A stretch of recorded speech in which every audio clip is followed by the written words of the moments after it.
ئێمە هەڵوێستی خۆمان ڕاگەیاندووە کە ئێمە دژی دواخستنی هەڵبژاردنین و لەگەڵەوەی هەڵبژاردنەکان لە کاتی خۆی دابکرا.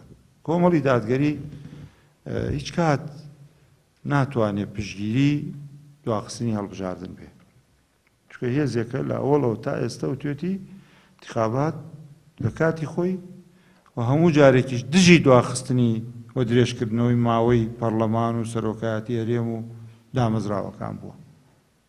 و خۆتانی شەزان کۆمەڵ کە لە پەرلەمان کشایەوە، لە ئەنجومەنی پارێزگاکان کشایەوە، لە حکوومەتی خۆجێی سلێمانی کشایەوە بۆ لەبەر هەموویان ماوەیان بەسەر چووە. هێزێک کە ئەمە مەبدەئەکەی بێ هەرگیز نابێ لەگەڵ بە پشتیوانی لە دواخستنی هەڵبژاردن بکە. ئەمە ئیسلامین پێشەوەی حزبی ئیسلامی بین. ئیسلامین کار بۆ ئیسلام و بانگەوازی ئیسلامیەکەین والحەمدولillah ئەمڕۆ سەربەرزین بە هەندێ نمونە. هەموو تاڵیبان هاتنە سەر حکم بە 2 ساڵ و نیوی حکمی چی قەرزی ئەفغانستان هێدایەوە؟ 2 ساڵ و نیو. 33 ساڵە ئێمە 33 میلیارد دۆلاریان قەرزێناوەتە سەرمان برادەرانی عەلمانی.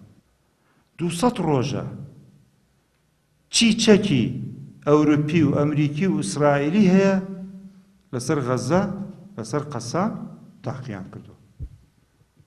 ئێستا میدیاکانی ئیسرائیل خۆیان ڕسمی سینواریان دەرکرد کە دەرچووە لەسەر زەویە و بەسەر شانە چەکدارەکانی قەسام ئاگەڕێ و هەواڵانە پرسێ کە لەگەڵ خۆیان